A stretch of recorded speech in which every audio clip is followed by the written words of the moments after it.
how to use the clone stamp tool in Photoshop. So here I am with Photoshop. If you don't have this screen when you launch Photoshop, all you need to do is go to your file menu and do an open. And I'm opening up something in my downloads folder, my clone tool practice. So I'm opening that up.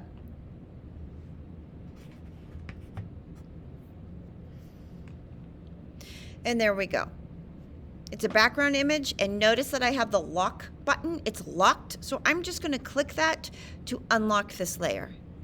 The clone stamp tool is underneath the paintbrush.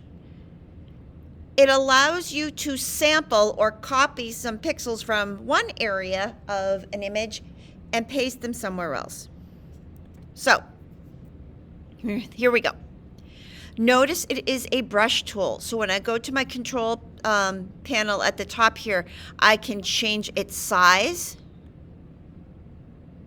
and I can change the hardness.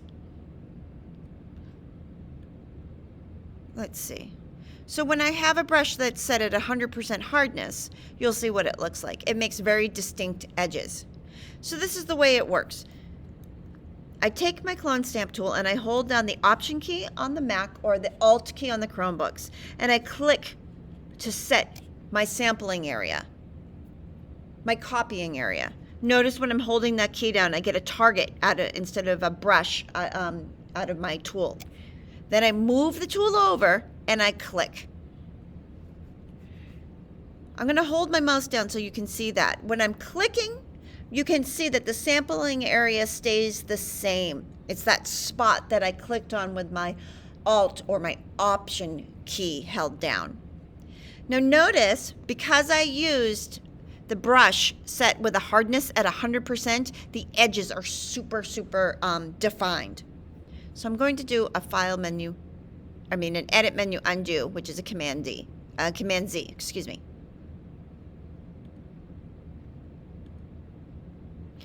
So I'm going to go up to that brush shape size in my control panel. I'm going to change the hardness back to 0, so it's a nice soft brush. And I want you to see this. I'm going up to the area of the background, and I'm holding the Option key down on the Mac, the Alt key down on the Chromebooks to set my copying or my sampling area. And then I'm moving over and I'm clicking and holding my mouse. Notice how far apart my sampling area, my copying area is from where I'm clicking and holding and painting. And watch what happens. I'm just kind of painting nice and slow. How do I control the space between my sampling area and where I'm painting? This is how you do it. You hold down the Option key, you set your sampling area by clicking once, and then it's dependent on how far you move your brush before that first click. I moved it a small amount of area, so I'm sampling really close.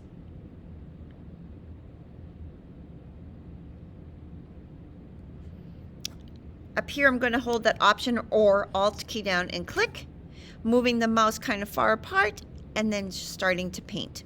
So you can see that the distance between my copying area and my sampling area is a little smaller. Now very quickly, you can go in and remove parts of an image and make it look almost seamless. And once again, that's partially because I'm just using small strokes and I'm using a brush that's set with the hardness down to 0. It's a nice soft brush. So I really edited that picture really quickly. I'm going to do an Option. And then I'm going to click and look.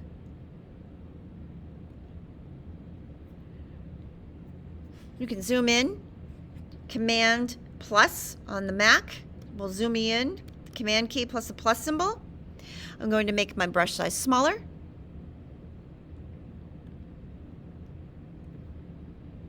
Not that small, a little smaller. I'm going to, let's see, Alt click, and then I can just start painting right next to it. Alt or Option click and start painting over here. Okay, a couple more tools to show you.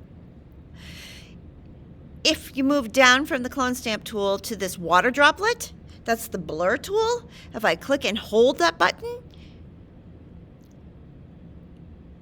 third one down is the smudge tool. This, once again, is like finger painting, and I'm going to change the strength to about almost 100%, and it's a brush. So I can change the size, and I'm going to keep the hardness or the softness down at, the hardness at 0, so it's nice and soft.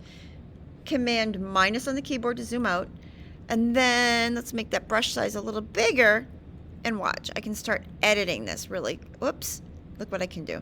There's a little lag, I apologize. I can start changing this up a bit.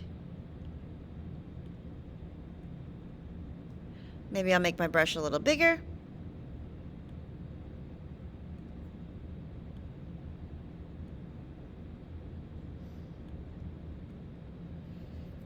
Sorry for the lag. Hopefully the Photoshop doesn't crash.